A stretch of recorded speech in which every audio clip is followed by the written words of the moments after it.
Davis, Yes, who are you? I am Davis, your cousin. You are Davis Yasuda. Yeah, my Yes. most famous cousin. That's not true, actually. I think, I think that is true. well, yeah, I am Davis. I'm an actor and model. Yep. Yeah. What do people, if people have seen you, what would they have seen you in? I've done a couple different projects for Amazon Prime. I've done a few coming out recently, so can be looking forward to seeing some of those projects. Live theater performances in Los Angeles, music videos. Okay. What else? You've been in some shows, right? I have been in some shows, yeah. So All American, The Rookie. Um, I'm blanking on a few shows now. Is The Rookie the cop show? It is the cop show. Dude, I watched that show. Do you? Are you in like the most recent season? Season 5. This was 3 years ago now. How could I have missed you? Yeah, in that? yeah. I still don't watch that carefully. So District Attorney Officer Takashi, 1 episode co-star role. Oh, I'm gonna have to find that. Yeah. That's crazy. Yeah. So Can you like warn me when you're gonna be on stuff so I I can watch feel it? like I thought you would have known, but I guess that's just This is true. Okay, Christine tells me sometimes like, "Oh, Yeah. Davis is in this thing," and I have no idea. yeah. Wabba Grill. Wabba Girl. That's Hell right. yeah. So Wabba Grill. free plug to Wabba Girl if you're watching. Should we just put the commercial in? I think we should. Yeah. Yeah. For those Sponsored of you by Wabba asking, Grill. yeah, I do not work there, so stop asking me that. But yeah, small projects, big projects. I feel like more recently a lot of live performing, just working on the craft, and then we talked a little bit off camera, just some bigger projects I in know the the works. secret stuff that Davis. The secret stuff, right? No, literally, yeah. You get the inside scoop before a lot of people do. Yeah. But yeah, just creative artist at the end of the day. Cool. Yeah. I actually got you something. Well, I have this thing. You see that little box on there? You can grab that box. Pass your drinks. Oh, yes. I don't know anybody else who would really enjoy that, so Okay. that's for you. You Can I open open it right Yeah, now? of course. Okay.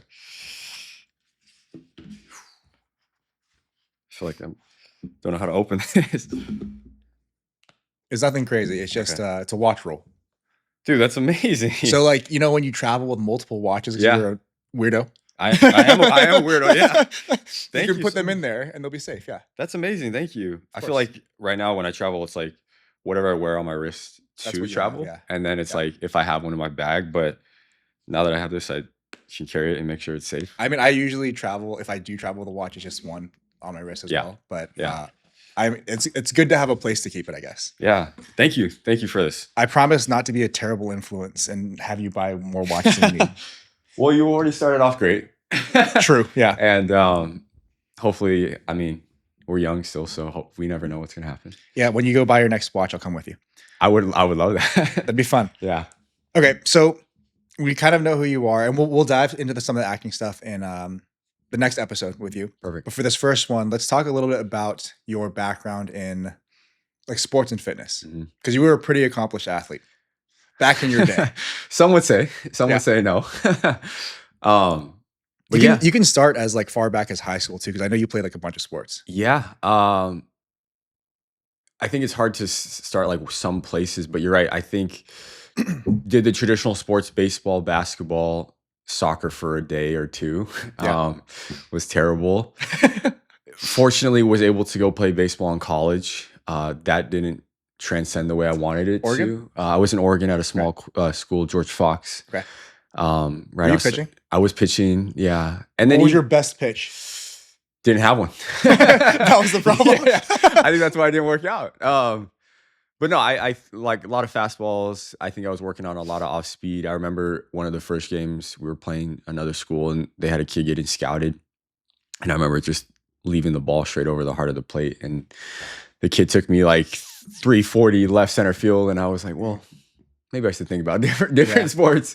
But yeah, it was, I think that was 4 or 5 years, even in high school. I actually didn't play. My senior year was actually cut my senior year of high school. Is that, At Christian Brothers. wait, why? You know what? Till this day, I think it's not something I even fully understand. Yeah. I think some politics in that. Like there's a couple schools in the area that Yeah. I know how that goes. Yeah. And It might be some of that. I never try and figure out those. I think it actually helped me get to a point of learning hard work. Yeah. you're going to work hard and you never know the outcome. Yeah. But it was honestly one of the biggest blessings for me to show me like, okay, I can still go play college baseball and still have a different route. So yeah, played baseball in college and then was figuring out some things, I think academically, mentally. What were you studying in school? Was attempting nursing. Okay. Yeah. Was trying to pursue something that didn't really relate to myself. And then while I was trying to figure out things in that aspect, kind of pivoted also, was fortunate enough to meet a couple of the track and field athletes there. One who was at the time in Olympic, I'm not sure quite an Olympic, but pursuing the Olympic level javelin throwing. Yeah. Was able to work with him a little bit. And then when I transferred home to Sacramento, went to American River College, picked up the javelin and track and field there, had some success there. And then fortunately was fortunate enough to get a scholarship to Cal State Fullerton. Yeah. See, man, the only problem was you were throwing the wrong thing. Yeah, there you go. The motion and the thought was throwing a ball. You should have been throwing a javelin the whole time. Yeah. So yeah, was fortunate enough to get the scholarship there. And then one thing kind of led to another and was still kind of pursuing it. But then COVID happened. Yeah. That's like in the middle of your school, right? Middle of my very first track meet. I think my parents and my aunt and uncle were down. We were ready to watch everything. And then we get the text, the world is ending. Yeah. Well, we thought like at that time, right, the world was ending. But again, I do believe everything happens for a reason. And those small moments kind of helped me pivot again. Yeah. So, but yeah, in a nutshell, was always athletic in some aspect. And fitness has always been a big part of my life. It's just always looked different. When you were, what would you say within your athletic background when you're competing? Mm-hmm. Do you have an achievement that you're most proud of? I think it comes down to not necessarily just the athletic part, but honestly getting to that point. Mm-hmm. It was always like a goal competing at that level. Getting the scholarship. So my parents, didn't That's have a big deal. Yeah. It is. And I think those are things that I look back at now and say, like, maybe I wasn't the best or went the furthest to where I wanted to, mm-hmm. but to a sense, I did accomplish a version of that. Yeah. So those are probably the most memorable aspects that I've gotten to be a part of. But it's so hard to say, like, I'm so proud of like this moment or this moment.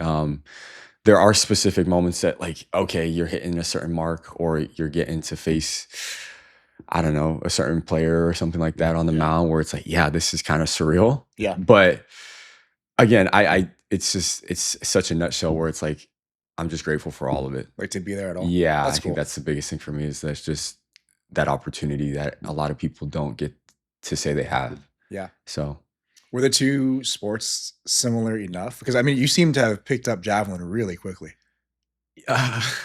Or did you not? Does it just seem that way to me? I think maybe in every aspect, it's like what you see from the public, right? It's yes and no. Your first throw only went like 3 feet. Yeah, I'm like throwing it behind me. But did you make the team because you threw the javelin at somebody and they got? Yeah, I think I actually speared the person who was supposed to, and they're like, you know what? By default, that was kind of far. Let me get you onto this. So you earn your spot. You just accidentally kill the other person. Right. Yeah. No, it was a lot of hard work. I think a lot of things that you see just to the eye, it is countless hours of film or countless hours of the weight room. They're similar in aspects of you're throwing an object. I think my best traits came from that I threw an object, but my worst traits came that I threw an object, right? Because it's like just different enough. It is. Like you're throwing off a mound down and then javelin. We actually talked about this years ago. Do you remember that? Yeah, because you were training me for a while. Because the run up for throwing a javelin, that makes it very, like the lower half at least is so different than throwing off of a mound, right? Yes, you have a lot more force, a lot more speed coming down the runway. You're not trying to generate as much force as opposed to when you're pitching, you're creating it all with... It's like all at once. All at once, yeah in a split second. So, again, they're very different. It took a while to get used to getting out of my habits as a baseball player to a track and field thrower. I think there were some similarities with that. But I think the training in itself was very similar, the weightlifting and the speed and agility work, and that all was something that I was familiar with. Yeah. So being able to bring that over, the work ethic was never an issue. Yeah, I think you it got was used to that more, early. yeah. So the two in itself were similar in itself. Was baseball your main thing growing up, like when you were a kid? Would have thought so. Yeah. Yeah. Well, you played basketball for most of through high school? Or I no? did. Yeah. So I stopped after I think. Wait, It was so my sophomore context year. though too, Yeah. you're how tall? 6'1". Are you really? I thought you're taller than that. Well, maybe 6'1", 6'2". Okay. Yeah. We'll round up. We'll round up. Yeah. So 6'4". Yeah. 6'4". Yeah. Well, also, I think you and I are both kind of proportioned funny. Like we have, like however tall you are, you have really long arms too. hmm So it's not crazy to think that you're playing basketball at a reasonably high level. Right. I think a lot of people, they see that we're Asian and they're like, oh, there's no way. You're right. But it's a funny thing too, like in this specific area, like Northern California, Mhm. that's like a thing that Asian Americans do. They play basketball for whatever It's reason. weird if they don't. I know. Yeah. It's weird that they do, but it's also weird if they don't. Yeah. I think that was also like one of the biggest. I think basketball was honestly something I loved more. Yeah. But being realistic with myself in high school, which I kind of wish I didn't, Mm. there was really no one to look up to that was Asian American or Japanese American that Yeah.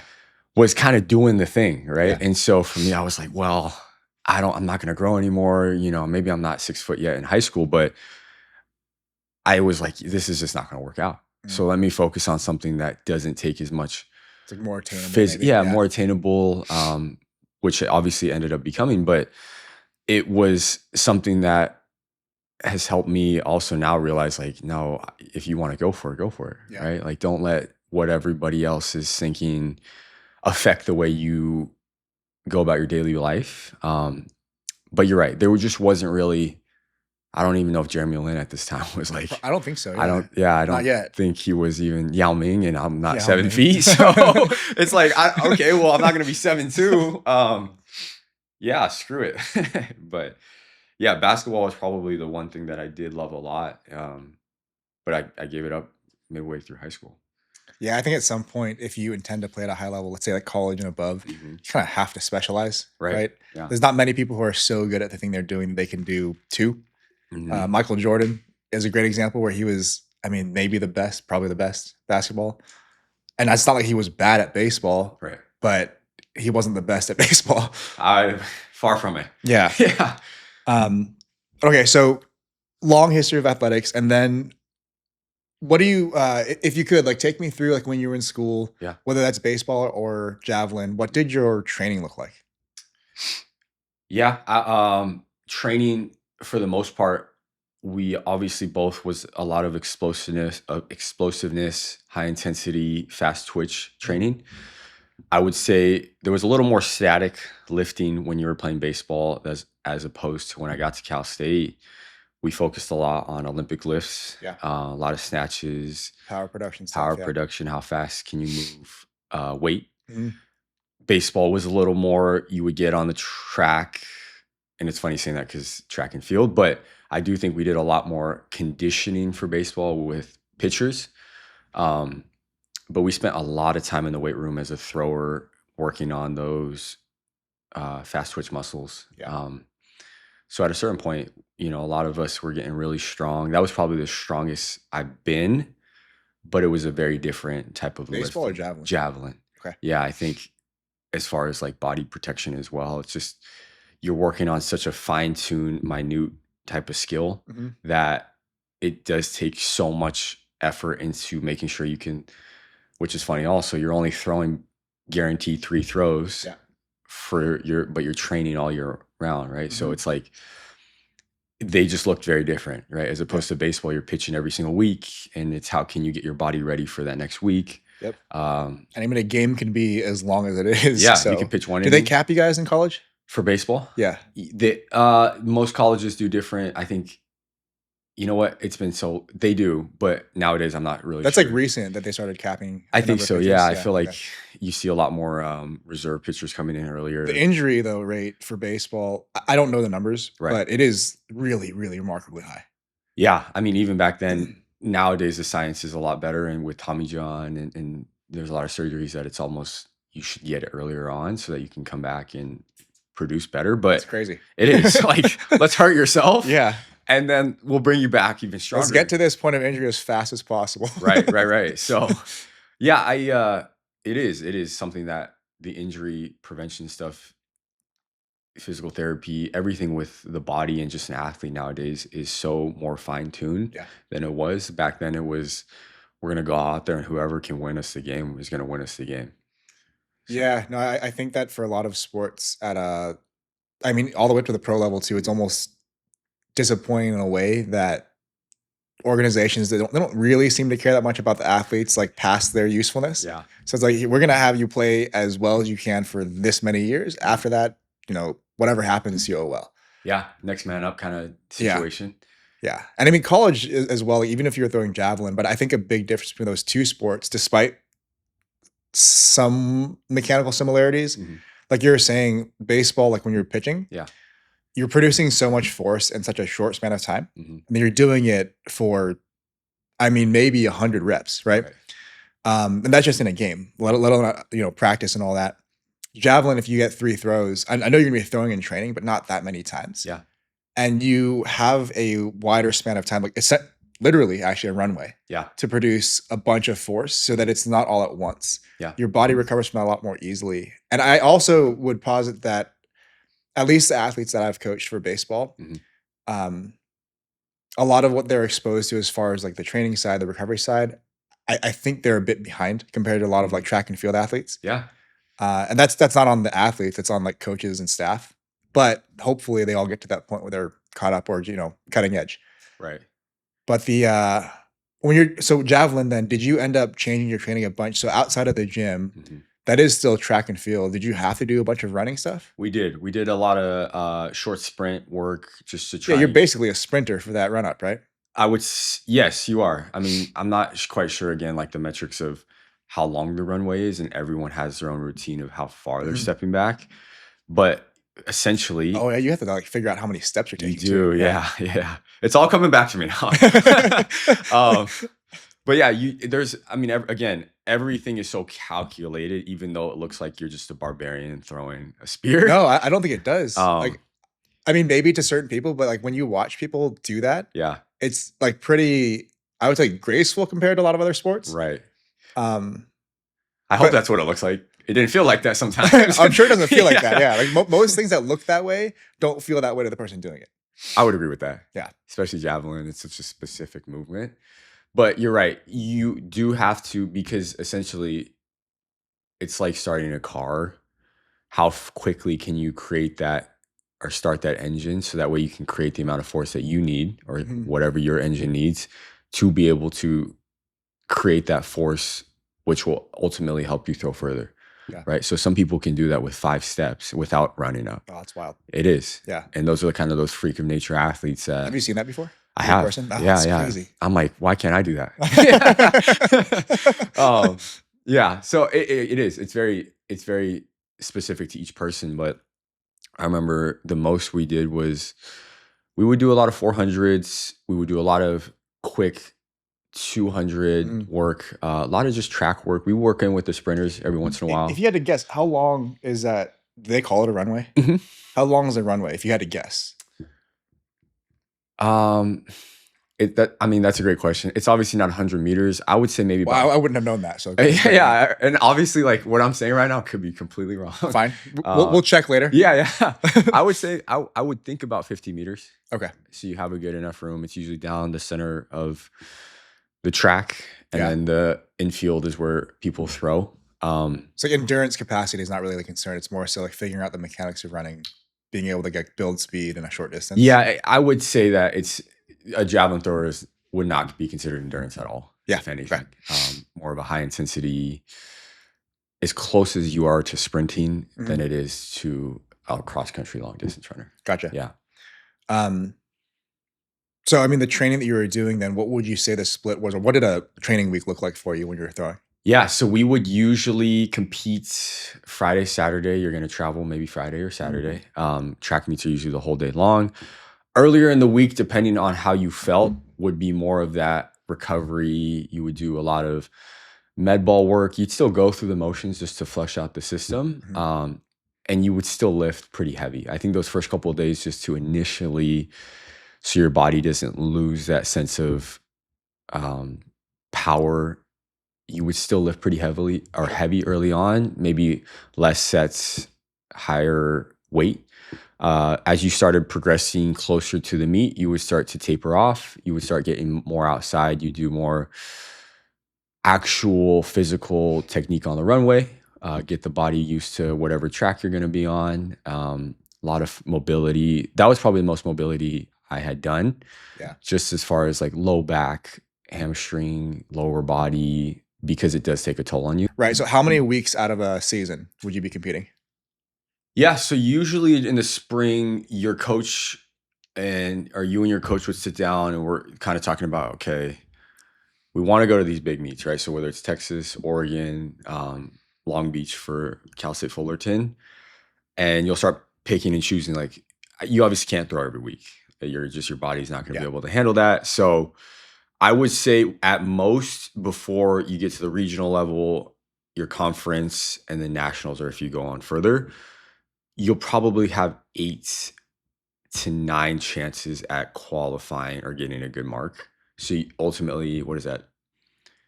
Let's say 27 throws, guaranteed, right? Then you'll get another 3 if you qualify for. But it's not a lot. You train for, when you think about it, it's like. It's kind of like competing in like bodybuilding, powerlifting. Like you train your entire life, basically, like all year. Yeah. To be bodybuilding, you're on stage for like maybe 30 minutes. If that. Powerlifting, you do 9 lifts. And that's it. You're guaranteed 9 though, yeah? Yes. Okay. You don't have to take all 9 if you're happy with the numbers you put up. Okay. But yeah, it's an extremely short competition versus the amount of training that leads up to it. Yeah. See, so that's crazy too, right? You can, if you're happy with that first lift. That's never going to happen. That's true. But I'm just anyway. saying theoretically, right? Like, or hypothetically, one person, if you're like, let's just go for it, I'm good, right? Yeah. But you're right. It's like, you do train so long and it's even worse for sprinters, right? Like, if you false start, you may not even get to compete. Mm-hmm. So when you put things into that perspective, it's like, yeah, it's a very minimal amount of opportunity, but it is necessary for you to train that long. Otherwise, you're just not going to be prepared and prepped to perform. Yeah. So what was your diet like when you were competing in javelin? It changed through the year, just depending on training. Yeah. When I was in the off season, I was eating a lot. Did they give you instructions for your diet? You know what? I would say more in college for baseball. Yeah. It was more fine-tuned. Javelin, specifically, throwers in general are on the stronger side. So it's more about regaining those calories. Like eating enough, eating.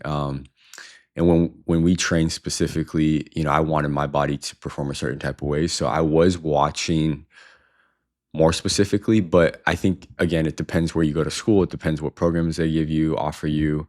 And so just me specifically, I kind of had the freedom to do what I wanted to, which is why we trained or worked together. Yeah. You were at that time just trying to build some muscle, right?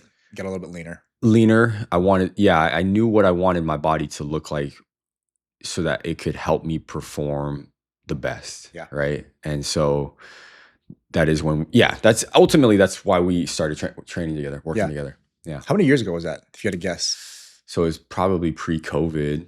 Dang. It might have been during COVID, part of it anyway. I have vague memories of. Was it during COVID? Because I want to say, do you remember, did I live in the Bay Area then? I honestly.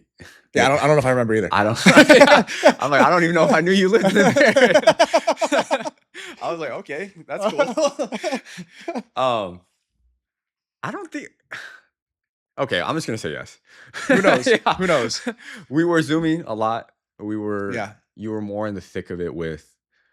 I think if you could remember I don't know if you were doing your other businesses at the moment, where that would have been almost certainly I was, but like depending on what it was and who it was, I didn't talk about it much. Were you? I want to say you were still training out in Thomas. Okay, I mean that could have been. There's 2 periods that who knows? Okay. Not an important answer to discover. That's okay. Fair. What about nowadays? What are you doing with, or maybe a better question. What are you currently pursuing with your fitness nowadays? Yeah. I think first and foremost, as non-egotistical as it sounds, I do have to look a certain way for camera. Yeah. So depending on the role. Well, I'd say especially for some of the roles you're going after. Yeah. Specifically, there's a script I'm reading right now where I'm playing a high school football player. And bro, that's so funny that have you noticed that everybody casts for like teenager roles? They're always like 40? I know you're not 30, but they look like they're 40 sometimes. No, right? They are. And honestly, sometimes they are 40. I'm like, this I didn't look like that in high school. Yeah. But yeah, so depending on what I'm playing or what I'm shooting for, whether it's more model focused or on-screen camera, the diet will change. And I think that's the priority right now is what do I need to look like for what project? Do you do more like commercial work or is it mostly like films, TV kind of thing? I would say more readily it would be commercial. The goal is always film and television. I just think the opportunity for me at the time or right now in my career is less film and television based off of. I imagine commercial is like a little easier right now. It is, yeah. And I mean, part of that is, I know how this is going to sound, but there's probably not that many jacked Asian dudes who are like pursuing roles of any sort. Fair. There's like an Asian male archetype that exists, I'm sure, right? Yeah. So not being that is probably helpful for you, right? Yes. And a great example, I went in for an audition recently for a clothing brand. I'm always grateful to be the way I look because I walk into these rooms and it's whatever you want to call it, like the token Asian. Yeah. There's a lot of different. It's crazy to sound, right? It's like, true though. I'm sure it is. And you are either grateful for it or you'll go into a casting where it's like everyone looks like you. This specific one, you do remind yourself like, okay, there is a lot of the same ethnicities in this room right now, but there's no other 6'1" Japanese American. So let me try and use this to my advantage, right? 6'2". 6'2". 6'4". 6'4". When you send him your headshot, make sure you underline 6'4". Right. They're like, who are you?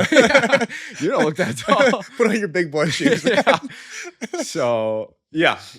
I would say that I try and take advantage of what I've been given. Yeah. And then from there. Well, that's a good way to put it though, because how tall are your parents? 5'9", both 5'8", 5'9". Yeah. Maybe my mom might be tall. Your dad's not 5'9", is he? Well, I think my mom's taller than my dad. I would believe that. I feel like our dads are probably the same-ish height. How tall is your dad? God, if he listens to this and he hears me say this, I would guess my dad is probably 5'8". He probably was at some point 5'9", but I don't think he is anymore. Uncle Kenny, you're 6 foot. Right, yeah. He will tell us that he's 6 feet tall. Right. Uncle Paul? I don't know. Next time it's Bachan's birthday, let's bring a tape measure. We should. And let's ask everyone how tall they are. We'll have them stand in a like a for like Erica and Katie, like a yardstick. Yeah. We'll use them as reference. Yeah. Then we'll have Olivia and we'll have everyone. No, dude, but Bachan's next birthday, Olivia and Emma might be 6 feet tall. It'll be too late. Oh, for sure. Yeah. They're already growing. Yeah. How much do you weigh now? I am 183 in the morning. Okay. 185, 187 in the afternoon. And if you had to describe any sort of goals that you have for your fitness, how would you describe your goals? They change. We've talked about one right now is doing a half marathon. Coming up, right? It is coming up. How soon? Sooner than I would like. Sooner than you'd like. Yeah. Long Beach is October 2nd. So however long that is from now. What, a little over a month? Yeah. A little over 5 weeks maybe. At the time of recording. Yes.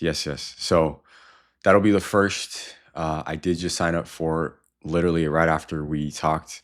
I'm not doing the half in September. So I'm not doing Santa Monica anymore. Okay. I'm doing a Spartan race. Oh, okay. Yeah. So that's the obstacle course one, right? It is. Okay. Yeah. So that'll be September 20th.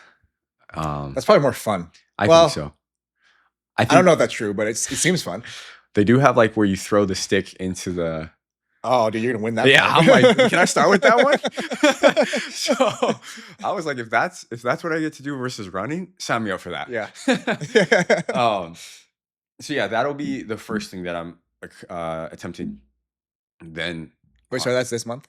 September? September. Okay. Yeah. That's your warm up for the Long Beach. Yeah. Okay. And then December, a partner and I have talked about wanting to do High Rocks. The tickets haven't opened, so I still have time to back out. But I think those are kind of the three main pillars of the fitness goals right now. The two for sure being the half, and then the Spartan race. High Rocks is something that after. I think for any of those things though, you're like in good enough shape where it wouldn't be that huge of a challenge to like do the thing. It's more so how well, like if there's a certain level of performance you're seeking there, then maybe the training starts to matter a lot. Yeah. And for me, it's finishing. Finishing? Yeah. Nah, dude, that's no question. All of those things, you'll be fine. You know, it's the fun thing is like a lot of, for us too, like our recent conversations have been a lot about training for the marathon. Yeah. And when's your first full marathon or whenever you do one? December. Are you? Yeah. CIM. Oh, okay. The California International, but like that was always the point this year, but I think it's full. Okay. I was talking to Matt about that because he would have wanted to do it too, but I believe it's full unless you're attached to a charity. We'll talk about that offline. Yeah. There might be a way. I think I know somebody who might be setting something up. Yeah. But I mean, that would be cool. Whether it's this year or next year, that'd be cool to do. Like, because like I believe Matt he's training for a try. Matt, for the people listening, it's my brother-in-law. He's been training for a triathlon for the past like 12 years. How long was that? Matt, come on.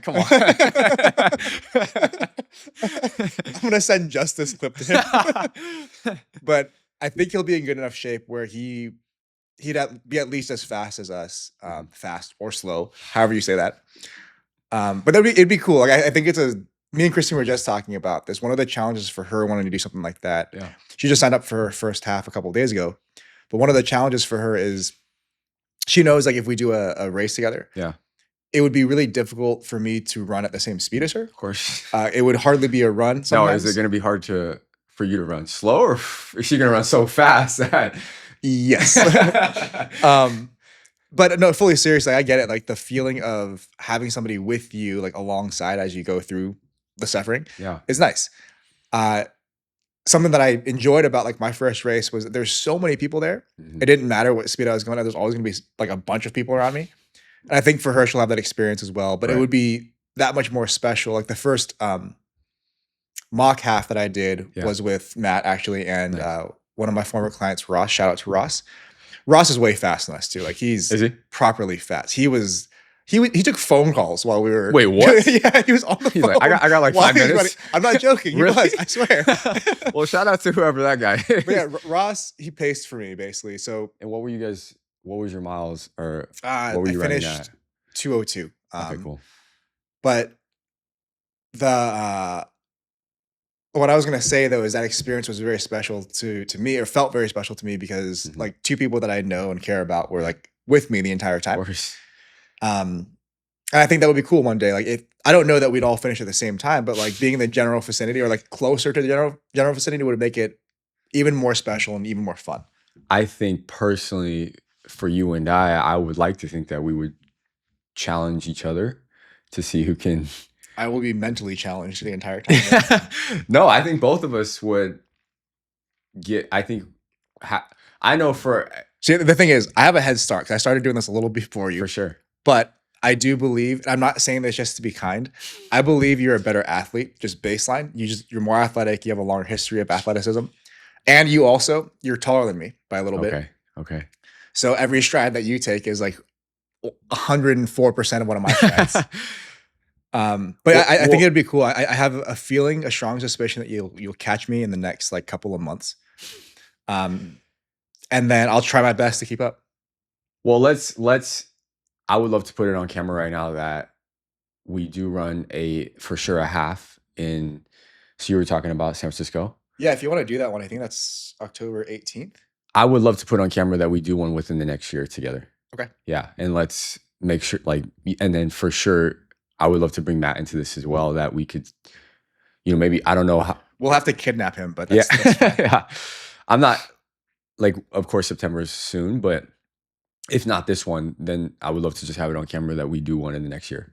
Sorry, remind me, when's Long Beach? That's October 2nd? Yes. 2nd? Okay. But I don't, would you be open to that? Or is that something you're like? I can't because Christine's doing hers in October. Okay. So Christine and Joe, who's been on the podcast, right. His wife might do it as well, but I think we were all going to kind of do that one together. Okay. And me doing 2, I guess I could just not race it, but I think doing that many in that short span of time would be like a little bit much. Now, is your goal for this next one to pace, or are you going to actually try and beat the time because you were I'm going to try to pace for Joe for the first chunk of it, because I think he's just trying to crack a 2-hour half. And for me, I think that's a very like reasonable pace to hold for the first half at least. Yeah. But if I feel good enough, I might race the second half and see if I can crack 145, because I'm pretty sure I can. And it bothers me that I didn't. Well, there was a lot of factors. Yeah, still. But the other thing that's weird about this one is it's not chip timed. Oh, okay. So it'll be like GPS timed. Yeah, so realistically, like the chip timing versus GPS timing, you're probably much faster GPS. So I might shave a couple of minutes just because it's timed that way. Mm-hmm. So I wouldn't really, I don't know if I'd count it as like a PR race, even if I did crack the 145. I mean, it would be nice to know. I can't see it being that much faster than. Yeah, I mean, I don't care that much about the half marathon time right now. I'm more so just trying to make sure I'm healthy and well prepped for the full in December. That's awesome. We'll see. Nice.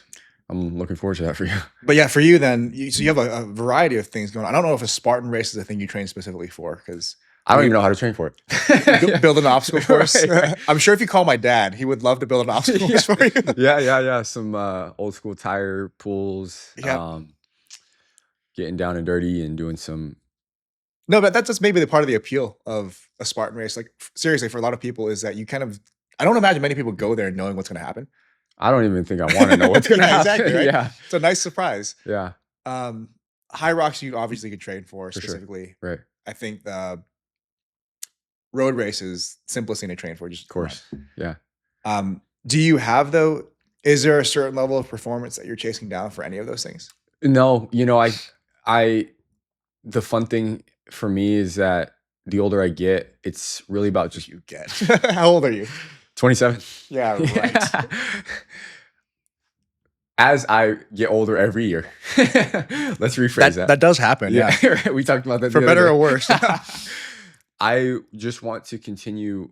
There was a phase where it's like post-college, I have pushed my body so hard, and then you kind of lose that level of competitiveness, and you kind of search for, or you don't, right? Like you see people go different paths, but I'm always someone who, if I'm working out or training for something, I think mentally I'm in a better headspace.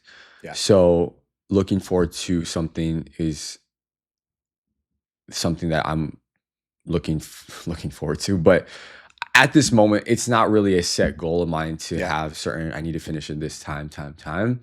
It's more about just like allowing myself to know by December 31st, I can look back and be like, wow, for you, like you doing a half marathon. I know I could tell myself that 10 years ago, I would have, why am I running this far? Right? Like, why am I paying this amount of money to run? Right? Like, it didn't. Same for me though. Yeah. Yeah. Right. And I think where fitness is going, it's something that you've seen. I'm not saying it's trendy, but the amount of run clubs or the amount of. I think some of it is that though. I do agree, but I would really like almost universal now, social reinforcement. Yeah. A lot of people, and dude, like I'm guilty of it too. I don't know that I care to like build a following from this or from whatever else. Mm-hmm. But I do, like I'll film some of my runs. Like I don't actually like filming. I'm okay saying that on camera. I don't like filming my training. Right. I feel like it's quite distracting to me. Fair. And I'd rather just not. But I also know that stuff like that does well online. And there's a part of it where I know I don't care about, that sounds bad to say online, but I don't really care about the strangers who say that stuff. But it's cool to me. Like sometimes you send me like your run stats. A lot. Like Amy sometimes will tell me, my other cousin Amy will tell me that she went for a run. Like it's so cool that I get to share that, and you guys get to share that. Like we get to share that whole thing together. Yeah. No matter how much we're struggling or not, or succeeding or not. Right. It's just cool to have people that I guess you know that they care that you're either doing well or not in that regard. You know, that's a yeah. Well, like you kind of understand it too because you're doing a bit of the same thing. Whereas if I told some of my friends who maybe they're not active at all, they don't exercise. I don't have many friends who don't exercise. If I had a friend who doesn't exercise and I told them about a workout I did or a race or a meet or something, I don't know that they might be happy if I'm happy, but also I don't know that they can make sense of it too, right? Yeah, running has kind of transcended across. It's almost like a common language now. Yeah, because like it doesn't require a lot. I know there's a lot that you could do getting into it, but all you really need is maybe shoes. And just leave your house. Just exit the door, walk out the front door, put your shoes on, and just run. That would be nice. Yeah, it's as simple as it could be. Right. And I know, like I especially will get into all the gear and stuff. Of course. Min-maxing everything, but you don't have to, and that's kind of the beauty of it. Yeah. But yeah, I get that too. Like post college or competitive history, almost having a bit of like a void to fill in a sense, right? Do you feel like that's the combination of training that you're doing now is filling that void? I do. I definitely think that it's sometimes too much for me, where it's like,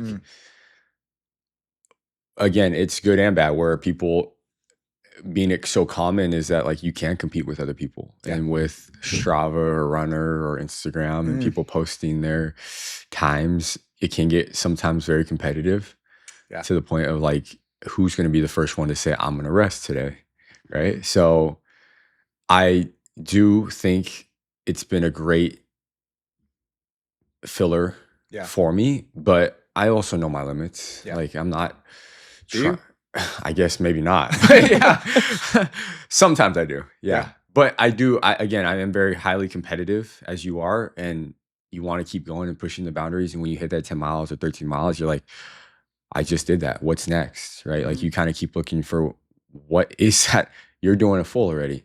Right. And it's like last year you were trying to do the half and then you did the half. The goal was always to do a full. It's just like, I understand that it wouldn't have been wise for me to go for a full marathon. Who knows? I mean, I think it's one of those things you can just go for it. You could gut it out and like finish, I think. Right.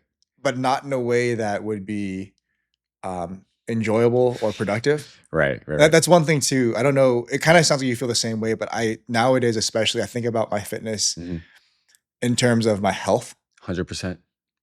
Like the idea of an ultra marathon, it's crossed my mind or even been like pitched to me by people that I know. And the thing is, I get the appeal of that, just the sheer sort of grit that it would take. Yeah. And that definitely has been me in the past. However, I do think the sort of training you do for that sport is probably to a point for many people where it's actually net negative for their health on the long term. I would agree with that as well. Yeah. And I don't want to do that with my fitness. I want to make sure that whatever I'm doing, even if I'm doing it for the sake of some sort of achievement or some level of performance, I want to make sure that whatever I'm doing with my training or my exercise is contributing to my long-term health. I would like to still be able to do things, when I'm 60, 70, 90 years old. Yeah. Who knows if I will? We'll find out, I guess. Right. But I mean, do you feel that way as well? Because it sounds like despite being as competitive as you are, that's been deprioritized compared to maybe the longevity of your fitness. I would like to think everything for me that I'm doing right now is for the long run. I think there are phases where I do want to push my body like the rest of the year, what I've got lined up. But it's never to a point of, I envy those people because I think what they're doing is, yeah, screw those people. No, I really do. Like it's a 100-mile race. Never once crosses my mind, I want to attempt that. But I love to watch people that put their bodies through that pain. But you're right. It is something that for me right now, and again, it's something that as you get older, you start to see there's a bigger gap of the general population either really going for health and fitness or they kind of let go of. And so that side scares me because it is very easy to forget about your health and fitness. Yeah, especially because you're in the middle of kind of building a career, like a new career path of sorts. Yeah. It'd be so easy to just say, okay, I'm going to go full bore on this thing. I'm going to come back to my fitness and let it slip. Right. So in a sense, it's almost, I know the superficiality may be tough, but it's almost a good thing because it bolsters your need to stay in shape. I 100% think it's one of the benefits of it. Yeah. Yeah. And I mean, for you, would you say then that if you had to distill your goals down to, a few sentences, would you say that it's accurate then that you're trying to look a certain way for camera, for screen, and then also you want to be able to pursue any variety of things within fitness that you at the moment deem interesting to you? That's a great way to put it. Okay. Yeah, I think if I can have my body the way I want to so that I can perform and look that type, if I know, because I think the best way to put it is if I look a certain type of way that I want to, I know I'll be able to perform in these different things or aspects. True. So that will allow me to be happy and keep pursuing those. Yeah. And I think those two go hand in hand. What do you think the gap is between, like, how much of a difference exists between where you would like to be and where you are today? I don't think it's far. It's the moments where I'm questioning it a little bit is when you do start to get to those castings where it's 6'4" and shredded, right? You're not going to be 6'4". Sorry, right? I think you're done growing.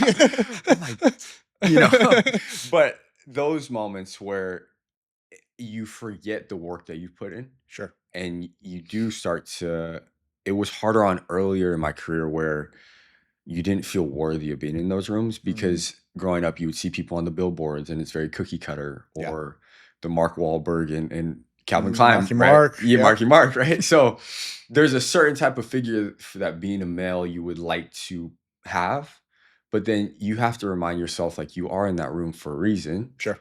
And getting to the point of like having that confidence that allows you to tell yourself, no, I have put in the work. Like I am comfortable how I look.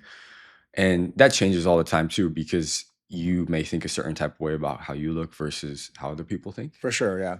And that's been the toughest thing, I think, is wanting to keep pushing the body to look a certain type of way, as you know, in like bodybuilding or whatnot, but being comfortable with this is what I've got at this moment, and I've got to go into this casting and kill it anyway. The tough thing in that space too is that, so for one casting, it might be great for you to look exactly as you do. Yeah. And then the next week you go for another casting, it's like they would rather you be 20 pounds more muscular.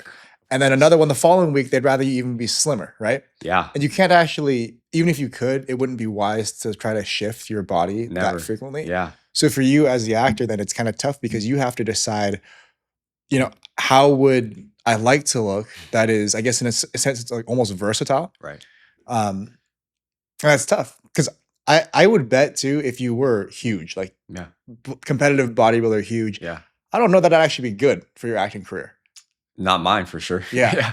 I think there are roles for those people that you can come in and play a very specific role. You're more likely to get typecast, I bet. You are going to 100% get typecasted. Dude, even in real life, or especially in real life, that's relevant.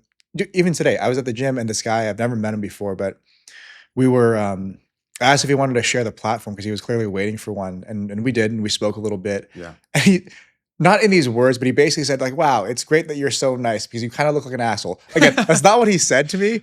That's kind of probably what he meant. And like, I know, like, especially at the gym, I just dress in a way that I think is comfortable. Right. So I'm wearing like a tank top or whatever. Yeah. I know how that may look. And I also understand that I understand the assumptions people might make too, right? So I try to be careful with that. I try my best to be outwardly kind all the time. He was verbal about it. Yeah, and I mean, he wasn't trying to be funny, but in my head, I was kind of giggling to myself, like, I know what that means. Yeah. That's actually, I'm glad. I mean, he was honest about it. Yeah. And I think for you though, in that space, it's almost more critical that you understand that, but it's tough, right? Because you're kind of trying to predict what other people would want from you. Yeah, and it is the hard thing. I've kind of dialed it down to like if I can be in a certain range of weight and how I look, I call it just like fit versus like too lean or too bulky.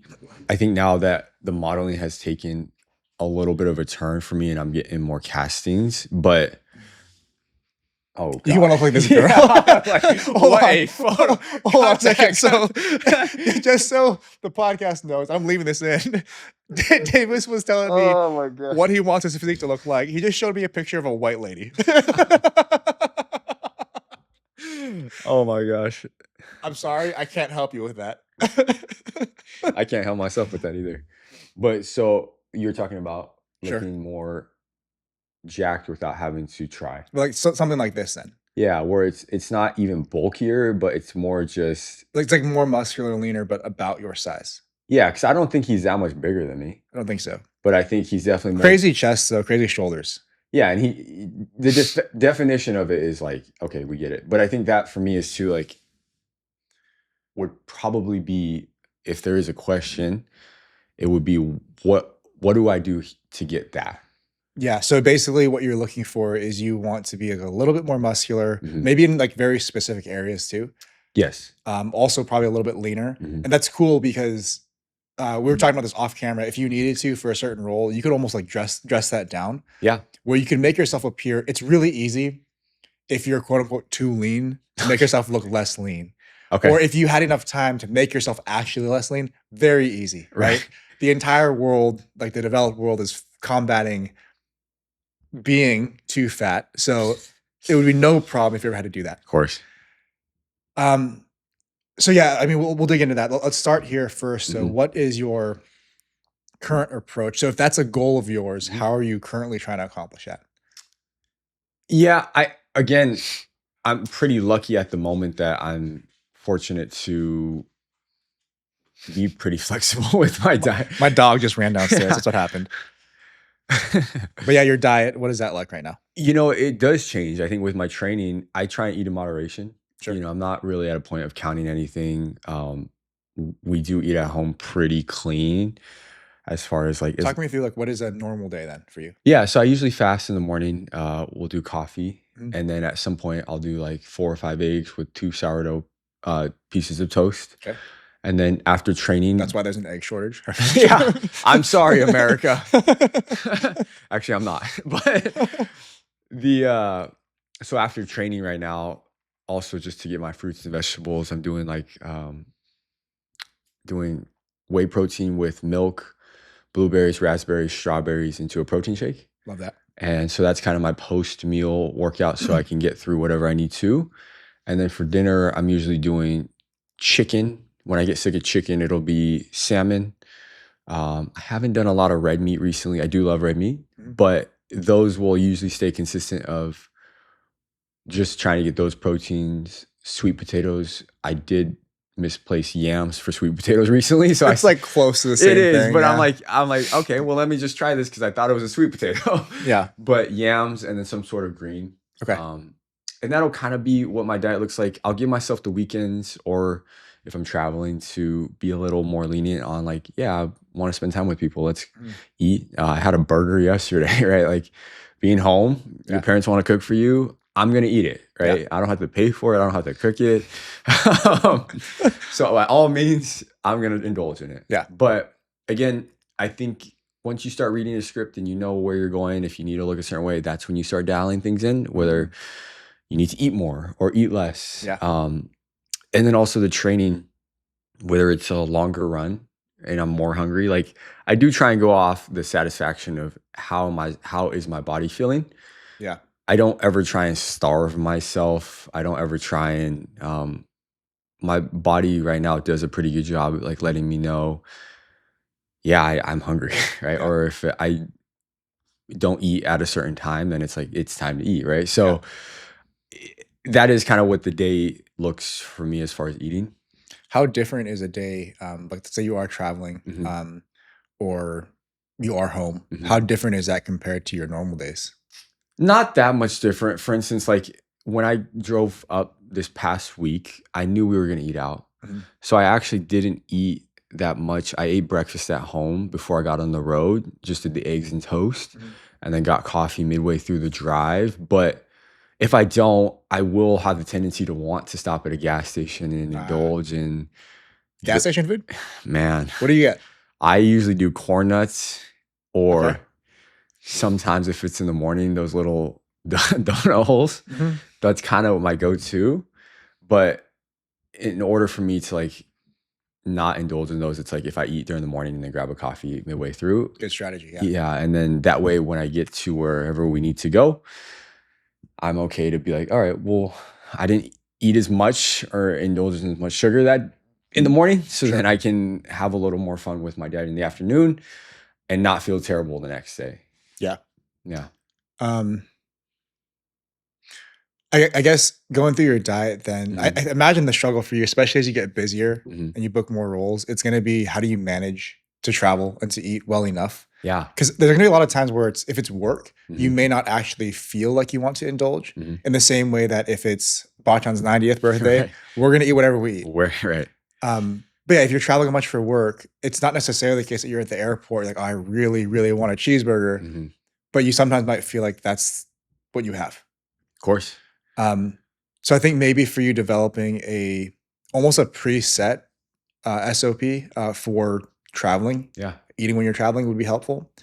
Your normal days, let's start with the normal days and let's pivot from there. So the normal days, I would be curious do you know like roughly even how much protein you have in a normal day? Not even. So even if you don't track, because I don't think that's necessarily a thing that you would need to do. I know you have before. Right. And a lot of people probably don't need to. I think at the very least, though, every once in a while you should check. Because if your like normal day is pretty much the same, you could total that up once in a week and just to see where you're at. Okay. And if you are deficient, it makes sense for you to bring that number up. One thing that for you may be useful, and just, anybody listening as well, people will tend to think of eggs as a great source of protein. Kind of is. Eggs are very nutritionally dense. However, they're not a great source of protein in my opinion, because you have a large egg is 6 grams of protein, 5 grams of fat. Right. So if you ate 5 eggs, there goes 25 grams of fat, right? There are many things you could eat for 30 grams of protein that don't have nearly that much fat. Okay. And it's not necessarily that fat is terrible for you. It's just more of a question, do you need more in your diet? I don't. Well, maybe you do, maybe you don't. It's just that if you said you needed more protein in that first meal, it may not make sense for you to eat like 10 eggs instead of 5. Okay. Right? You might want to add proteins from a different, leaner source to make sure you get the extra protein, but without any of the extra fats necessarily. And so, just from my knowledge, and this could be different for everyone else, but like, what are some good alternatives for? Oh, if you're already doing that, I think the easiest thing to do is add egg whites. Oh, okay. Smart. Right, and you don't have to like waste your eggs. Like go to Costco. Right. They'd have like cartoned egg whites. It's actual egg whites. Oh, okay. So you could just have like your 5, say, full eggs if that's what you're doing, and add a bunch of egg whites on top. Because egg whites are just protein. Yeah. There's nothing else there. Okay. So that's a good way to stack that on top where you're not really changing the meal. It's kind of just more of the same thing. Right? Yeah. But I would definitely encourage you to at least, maybe once every few weeks, total up how much protein you've had in a day just to see where you're at. Because for you, the goal that you're trying to accomplish of being more muscular and being leaner, for either of those goals, you being deficient in protein would be pretty detrimental. Let's say that you found yourself in a deficit, like you're maybe slightly prioritizing fat loss. To be deficient in protein would mean that you're losing or you are biasing weight loss from muscle, not from fat. Okay. Nobody comes to me saying, hey, I want to lose 10 pounds of muscle this year. That'd be ridiculous. Also, worth saying, nobody comes to me saying, hey, I want to gain 10 pounds of fat. Right. So let's say you were then in a surplus, like you were prioritizing building muscle. Yeah. So you could then, be a little bit more muscular or be a little bit bigger. Having deficient protein makes that very hard. Like your training could be phenomenal. Your training could be perfect. Yeah. And if you don't have the raw material to repair and to build whatever you've stimulated as far as muscle growth, it's just not going to go very far. Like you're working that hard, but for very limited results. Okay. Just because you're not eating enough. Gotcha. So the protein thing, I would have you total that, and I would try to figure out where you want to be. And again, your normal days, that's really easy to adjust. So if you end up being deficient, just find a handful of lean protein sources that you could add into there. Because the rest of your day is actually, that even though that breakfast is pretty fat dense, I don't think that's a problem. Okay. Because the rest of your day is pretty lean, right? Yeah, I would like to think so. Can I piggyback and ask a question off that? Of course. So I kind of know the idea of this, but also just for everybody else. But when you're cutting, do you have to lower your protein intake, or are you? You shouldn't. Right. Yeah. So for me, like my goals, would you say right now, would it be smart for me to, after I track how much I'm eating, just kind of base it on, well, actually that would probably be the first step, just so I know where I'm missing. I would do that first for sure. Okay. And then depending on it, it would just be even when you are cutting, trying to maintain or actually eat more protein and less something else. Less carbs and fats. Yeah. But another interesting thought is for you, given that you don't necessarily need to do this rapidly, Right. you have options, right? So if your priority were efficiency, like you wanted to get to point B, Yeah. point B being your goal physique, Yeah. as fast as possible, the most efficient path there would actually be for you to diet up and prioritize building muscle as quickly as your body will let you without getting fat. And then past that point, you still have some fat that you'd like to lose. So you would diet down into that point B. Gotcha. But having consolidated phases where you prioritize building muscle and then another one you prioritize losing fat, that does generally lead to faster progress on the whole than trying to do both at the same time. Now you can do both at the same time, but you're at a level of fitness where that's going to happen very slowly. People who recomp, build muscle and lose fat simultaneously at reasonably fast paces, generally are people who are new to effective training or people who are obese. You are neither of those things. I would hope so. Yeah. So it's not really as much of an option to do that quickly. Okay. But it is also kind of a nice thing where you have the freedom that if you wanted to kind of meet out your progress a little bit more slowly, you're okay doing that. You could hold yourself near maintenance, maybe slightly above, and not have to worry about making all these crazy changes to your diet. You just make gradual, very incremental changes based on where you're currently at. And likely what that would look like for you is that you'd very slightly increase food over time. So protein might be the first thing that increases depending on where you are. Right. You may also then increase your other, I would try to do it first from carbohydrates, just because you're training so much, especially with endurance stuff, you might need it. But do that to a point where you are either around maintenance, so your weight is about the same, maybe hovering a little bit above normal. And over time, like over enough time, if your training is very effective, you will still build muscle and likely lose some fat.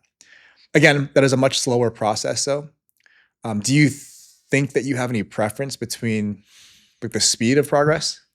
No, again, for me, it changes depending on where I'm at in the year, but based off of, the physique that we had talked about, it's more of I'm okay gradually gaining that. Yeah. Because I'm happy where I'm at, but I know that if there is one specific thing I would like to change, I think it would be able to walk in and either look like that or just have a more specific looking body for what I'm going for. Yeah. Yeah. Yeah, I mean, I think then for you, it sounds like based on that and what I know about your lifestyle, it might make more sense for you to approach this as kind of that recomp, maintenance, if you will, where you're just slightly above maintenance, very slowly gaining. So you'd be about the same body composition, at least no fatter if you're doing it well, building muscle at some incremental pace. Right. And if ever you decide then that, okay, I'm about as big as I'd like to be, but I still want to be leaner, it's not a hard thing for you to then shift into a short diet to clean up a little bit, maybe before a roll or something, right? Gotcha. So that might be the approach for you. And I think what that looks like then is, again, step one for you would then be figuring out how much protein you have, seeing if you need to readjust that. Then past that on your normal days, it's really going to be increasing total food. And that's going to have to, we'll talk about the training stuff too, but that's going to have to depend a little bit on the training. Yeah. How much you're expending there. The other thing we kind of need to think about though is how do you manage all of the travel and eating when you're traveling? Right. I know that sometimes, and again, right now, if you're not working as much as you'd like to or are willing to, it may not be that big of a problem because it's not that frequent yet. Yeah. But when it gets to that point, that might become a problem where if you're flying out, every other week even, right, and you are indulging every other week, yeah, you very well could, whatever progress you made in 2 weeks, walk that back in, a bad weekend. I think a great example is I filmed a short here in Sacramento, and even seeing just driving back here, it does change the dynamic of how I work also. I think you do get comfortable, specifically Sacramento because it's home for me, but the travel in itself, as opposed to being in LA and then being able to drive in the morning and go shoot something, come back and be in your normal routine. I've already seen like when you do travel or fly somewhere else, you not necessarily lose that consistency, but you feel like it's okay to, right? So I think that's where I would love to learn, like, all right, if I want to maintain or stay a certain way, what advice would you give for someone like me that would need to travel and want to stay fit? So on a practical level, a lot of those things are if you can, because you generally know where you're going before you go. Yeah. Figure out where you're staying and what options you have available to you around that area. Okay. So a lot of my clients will have them make a short list of even a lot of times it'll be restaurants, but sometimes it is just fast food where you could go to a drive-through and get. I know they don't anymore. Well, like Wendy's, I think still has a grilled chicken sandwich. Okay, I could be wrong. Wait, before we can go ahead. I'm curious, just for my own personal. What are your favorite fast food restaurants that can Jack in the Box, hands down. Jack in the Box? two tacos? It depends. If I'm just eating it for fun, yeah, Jack in the Box is great. Nutritionally terrible. Yeah, milkshake and chicken sandwich. But no, seriously, I think that's a great, just for people in general, like if they are trying to go, if they're traveling. Yeah, like what to look for. Yeah, because I think it's something that people don't. Fast food options. Or restaurants in general, maybe not like Whopper Grill. No, but Whopper Grill, if we had it up here, I'd eat that all the time. They do have good options. I'm not joking because you worked for Whopper Grill, but like fully seriously, I wish we had Whopper Grill or Flame Broiler kind of Flame Broiler. If you guys don't have these places near you, it's basically just chicken, a rice, bowl of rice, maybe vegetables as well. They have steamed veggies there, I think. You can do Whopper Grill, you can do veggies and chicken. Yeah. And then you have your option for meat, their sauce and stuff. And it's pretty lean, but it's a squared away meal. So that would be great. You can do something similar at Panda Express. Like everywhere has Panda. You can get white rice, brown rice, steamed veggies. Their teriyaki chicken is decent. If you're watching your carbs, you can do without the teriyaki sauce or get it on the side. Okay. But they have a handful of good options there. And they do a great job of publishing their nutrition information. Gotcha. Now let's say the healthier side, McDonald's, Wendy's, Jack in the Box. Like the drive-through fast food. Drive-through. So I'm cheating a little bit because Chipotle now has drive-through. Okay, that's and that's like a pretty good one where depending on what you order, you can scale that. Starbucks is one that people don't think about as much. And what would you get from Starbucks? A lot of their breakfast sandwiches, the ones with egg whites. Okay. I know they have names for them. I don't know their names. Yeah, I don't either. But they're decent. Okay. They have like a spinach feta thing that Christine gets kind of a lot. Nice. Those are good. A lot of almost everything else on their menu is terrible, including the coffee that you might get. Are you sure? No, I'm kidding. If it's black, I mean it's fine. No, there's a way to order coffee for sure, but I'm just saying I think a lot of people go to places like Starbucks, Dutch Bros, whatever, Dunkin'. They're ordering dessert. Yeah, of whether course. they know it or not, they're ordering dessert. Yeah, no, I think they're aware of it also. But some of the breakfast options there can be good. Okay. If you're looking at actual like drive-through fast food, like your McDonald's kind of thing. That is getting harder and harder because a lot of the options that used to exist don't anymore. Like McDonald's had a while ago the best grilled chicken. Like it was actually good. A grilled chicken sandwich. And nutritional. It was solid. Yeah, it was like 36 protein, 40 something carbs, 6 fat. Nice. Yeah, hard to beat. And they don't have this anymore. No, I don't know why. I know why they took it off. Like nobody was buying it probably. I should have bought more. I would have kept them in business. McDonald's, bring it back. I think Wendy's still has that. Ones that people don't think about as much, but I know are kind of popular. Chick-fil-A, solid, especially their grilled stuff. Okay. In-N-Out could be. So In-N-Out, if you take an In-N-Out burger and you don't get it with spread, don't get it with cheese. I know that sounds sacrilegious, but do ketchup and mustard or ketchup instead of the spread. Right. That's only, I want to say 9 grams of fat. Okay. It might be 10. 9 to 10 grams of fat to 16 protein. And if you want more than that, get more patties. But that's not bad considering it's a fast food burger, right? Right. And it's still good. Yeah, it's still pretty good. Like I usually order mine that way. Okay. And I don't, like I've had it ordering normal, like with spread and cheese and everything. It is better, but it's not terrible. Yeah. Well, I think that's good for people to know that if they are in a pinch like that they can still go there and indulge. But there are options. Yeah. You do have options. Because I think the misconception is that like, I cannot eat at In-N-Out or McDonald's. Yeah, not everything has to become an indulgence. Like sometimes you're searching for convenience. Right. You don't necessarily care to indulge, but you almost feel forced to. Right. Because you don't know what to order. And it's a default a little bit. Yeah. Right. Where like we've been programmed to, why did the grilled chicken at McDonald's not do well? Because you don't go to McDonald's to get but if you're in the pinch, I mean, you kind of, and you want to maintain, then I just think it's good for people to know there's options. Yeah. One out of left field that I don't want to forget is El Pollo Loco. Really? Have you never been? I haven't been in a long time. I don't remember the last time I went. I don't either, but I had a couple of clients remind me of this recently, and it's solid. Like you're ordering, for the most part, chicken. True. Grilled chicken. Yeah. Mind you. Yeah. Not Yeah. fried or. And it actually tastes pretty decent too, Okay. at least from my memory. Yeah, whatever that was. But I do think a good practical strategy would be to figure out, your short list of options. Okay. So some of those probably should be fast food, like actual drive-through fast food. If Yeah. you get to a point where maybe you worked really late, Mhm. nothing's open, you want to make sure you have an option. Mm. If you're staying in a hotel, I know it's expensive, but a lot of times if you're staying in a hotel and they do room service, you can order almost whatever you feel like, as long as they have the ingredients for it. Okay. Something to think about, right? Like, so if Yeah. you, again, didn't want to indulge, but Right. maybe you worked late, nothing's open, and you can still get room service, you Mm. might just order almost your normal meal. You ask them like, what starch Chicken carbs and you rice. have. Exactly. Yeah, Because they probably do have chicken and rice. Right. Yeah. And you could probably order that. Yeah. It's just a lot of times people pick up that menu and their first thought is to get cheeseburger and fries. Exactly. Yeah. Which maybe another part of that strategy is deciding and being very clear with yourself as to which instances are times that you'd like to or think it's worth making the compromise. Mm. Because like we use the example of coming home for Bachan, our grandmother's 90th birthday. Mhm. To me, there was no second thought about like, should I keep this one like very clean or a very productive meal? Same. Because that's a super special occasion. Right.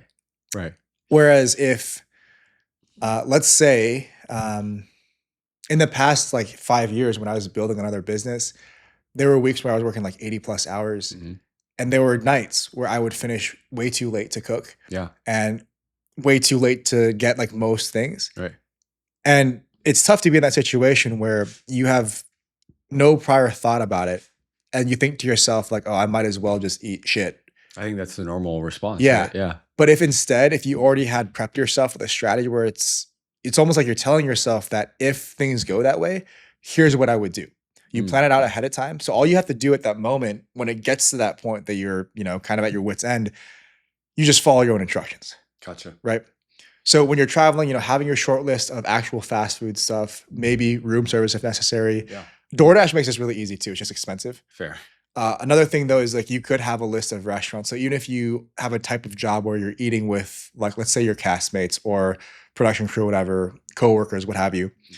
If you ever get the chance to suggest a place to go out to eat, that's another thing that you should be able to do is have your short list of restaurants that you can go to where, without being a weirdo, you can order something that's still going to be reasonable. Yeah. Right. People can get what they want and still have a good time. Exactly. Yeah. So I think that prep is a big part of it. Nice. If you're traveling, another thing to think about, which is less pleasant, is either you can get it when you arrive at your destination. I would encourage most people to travel with like protein powder, something like that, where most often the thing you're gonna be lacking is gonna be protein when you're traveling. Sure. Most places, they're not gonna give you enough for it to be a reasonable size portion for somebody your size. Yeah. So that might help. And being willing to do that is probably the biggest thing. Of course. But like, how you do your normal breakfast, your eggs and your toast. Yeah.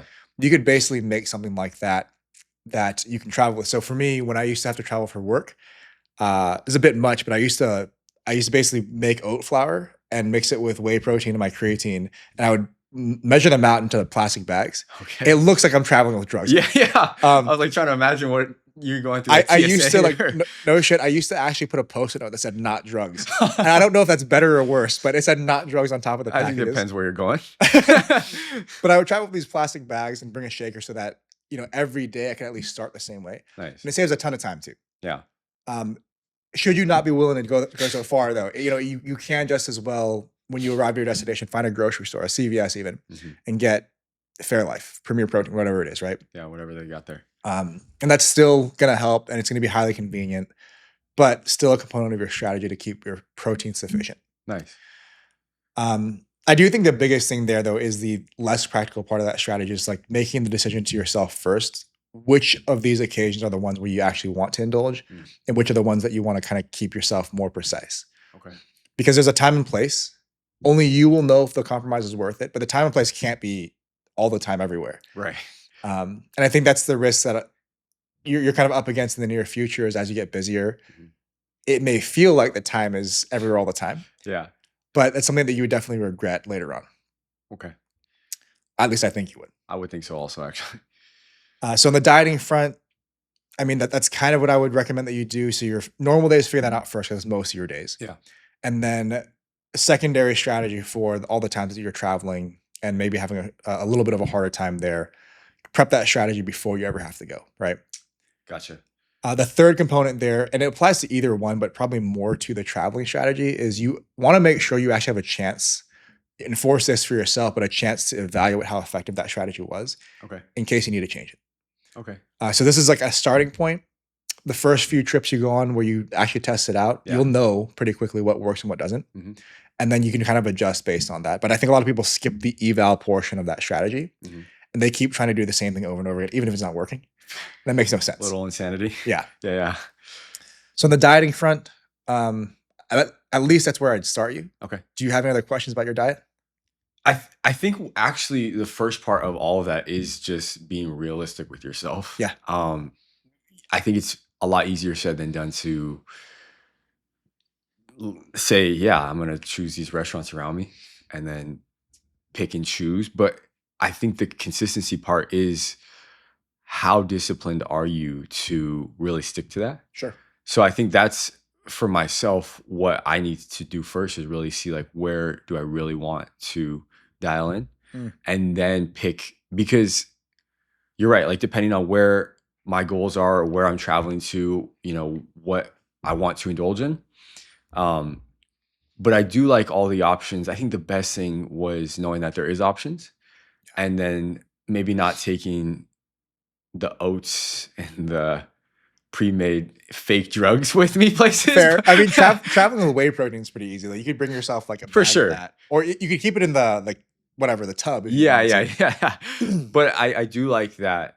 It is easier it's doable. Yeah. I think that's the thing people need to understand is that just because you're traveling doesn't mean you have to completely. Right. But I think that's what a lot of people mistake is that there's just no way to stay to your routine. Yeah. But also just the flexibility of it is that maybe you don't need to stick 100% to the routine. That's a good point. But still manage where it's like you're not losing all of your gains or whatever you're talking about. A good way to think about that is, say you construct this plan. Right. And you arrive to your destination or, whatever you're doing and you change your mind. Like you set up the plan as if to stay on track and you change your mind. Actually, this is one where I want to indulge. Yeah. That's okay. You can still do that. But on the other hand, let's say you never had the plan in the first place. You get to your destination, some time goes by, you decide, okay, I want to lock in now. Yeah. It's really hard to do that all at once if you haven't given it any forethought. Right. So basically what you're doing by having a plan in the first place is you're giving yourself a choice where you can still choose to indulge. Yeah. Or you can choose to stay on track. Right. But staying on track becomes a much easier choice if you've done some of that work ahead of time.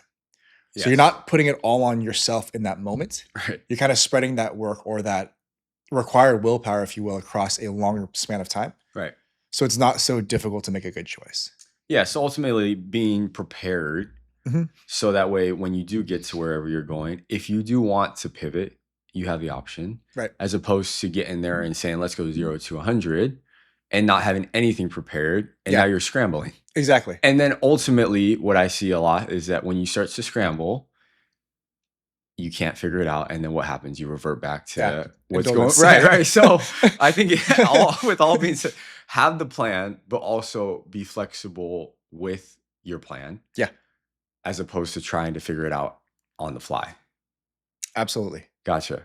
And I think you've laid out a great number of steps for how to do that. At least a place to start, right? Yeah. And then maybe not on the pod, but certainly as you try that out, you let me know how it works. We'll talk about it again. You will be the first person to know. I'm sure I will. Yeah. Yeah. I'm at McDonald's right now. What do I order? It's like 3 a.m. a week from now. I was like, what the heck? What about your training? What are you doing with your training? I know you're running. Yeah. Are you lifting still? I am. So I am working. Doesn't look like it. I'm just kidding. Obviously, I'm doing a lot of running. How much is a lot of running? I would say maybe not a lot of running, actually, but try and do one long run on the weekend. Throughout the week, we'll kind of go 2 to 3 miles per day. And then in between. Every day? Not every day, excuse me. We'll do maybe like Fridays off. Or honestly, when my body feels it's ready to run. So you're running almost every day then? I am. Okay. Yeah. We'll try and do like a track workout throughout the week. We've been running with a couple run clubs in LA and then whatever they have prescribed. And then on top of that, working a lot at F45, trying to do their workouts at least once a day because it's only 45 minutes. And you're teaching there now, right? I am teaching there, yeah. So coaching, and then I'm also coaching at we had talked about Burn 60 in Hollywood. So I'm coaching there, and they are those two kind of similar? They are, but Burn is more. We do barbell work. Okay. They have treadmills. Okay. So I would say that it's more scheduled to almost like High Rocks in a sense, where you do get a lot of that switching from back to forth, where you get the high intensity cardio, and then you're doing strength work. But that's kind of, I don't really touch the barbell like I used to. I haven't Olympic lifted in years. I don't even know my bench is at the moment. A lot of dumbbell work, Y-bell work, sleds, a lot of accessory just because that's how F45 is structured. Yeah, kind of like circuit type training. It is circuit type training. Yeah. And it's more based to structure to what you want to focus on. What is at least within the scope of your own training, so whether you're teaching or outside of class, what is the extent to which you're doing specific strength or like hypertrophy training? Very limited. Yeah. I think, again, it's kind of like within the confines of those circuits? Then? It is. And that's where you get to choose for anyone who just comes in and does F45. It's structured so that it can fit any body type, any workout plan. Yeah. It's trying to appeal to everyone. And I think that's on the spectrum of, say, cardio on this end to strength hypertrophy on this end. Was it accurate to say that F45 or Burn 60, the farthest along that spectrum you get is maybe on a strength day, you have a bunch of stations where you're doing like a dumbbell Y-belt exercise and you cycle between stations like that? Yes, that's a great way to put it. We will incorporate, depending on what F45 you go to, we'll do front squats, back squats with barbells. Yeah. It also varies where you go, if they'll have a rack or a cage to help. So sometimes you do have to clean it to get in that front rack position. So everything is limited depending on where you're going. What facility you have. Yes. But for someone coming in, just trying it out, the strength is great because it does give you a baseline.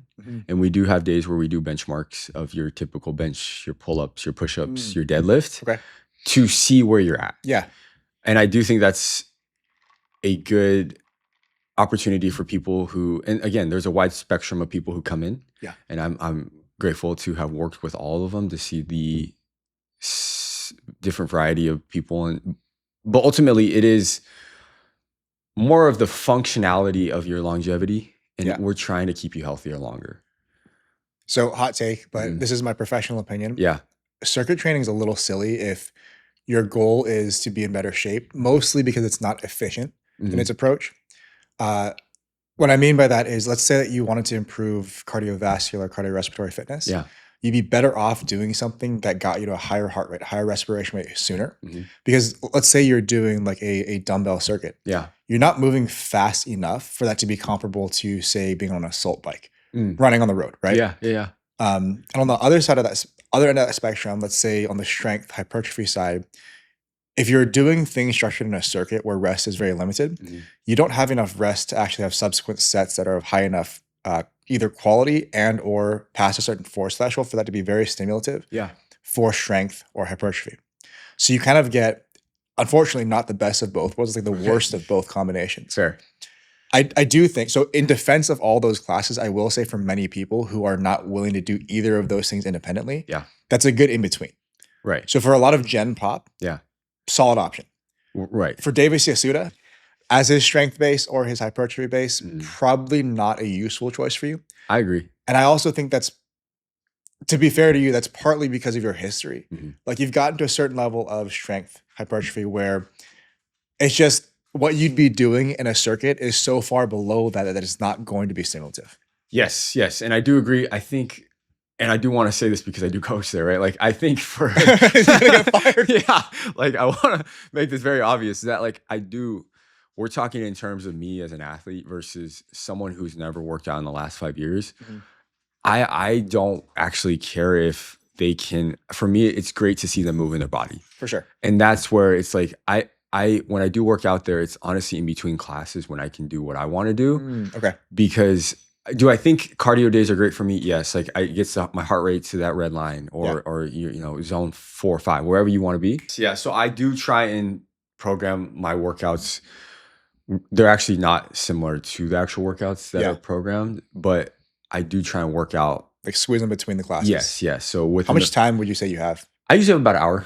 Okay. That's solid. Or I'll come in during our lunch times where no one's working out, and it'll be after a morning class. You'll have about 3 hours if you want to. The fact is, though, you have access to gyms all the time. Yeah. So you definitely have the facility to train, and you can make the time, whether that's between classes or if you're allowed to show up early and use a facility beforehand, or stay late and use it afterward. I think that that's a great approach for you. But pointedly, I don't think you teaching classes or you going through those workouts is actually that productive. If anything, it's likely slightly detrimental. So if ever you're going through a class and yourself, if I go hard enough while I'm teaching, this is going to be a good workout. I would encourage you to actually not. If anything, do it in a way that's super easy, like focus on the teaching aspect. Yeah. Take it easy as far as like maybe choose the lightest dumbbell to show them how to do it. Right. So that when you do have a chance to train, then you have all the energy. Yeah. Right? You have all the energy left so you can actually train properly. Yeah. Because again, you're at a level where you need more than that.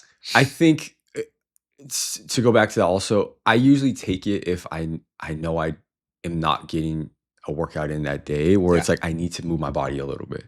Fair. Or the cardio days for me where I'm not even touching a weight and it is more. Okay. Well, so how often in a normal week, then how often are you doing any sort of resistance training? Because you're running almost every day. Yeah. How often are you doing resistance training? I would say 3 to 4 days a week. That's plenty. Yeah. Yeah. And then the other 2 days.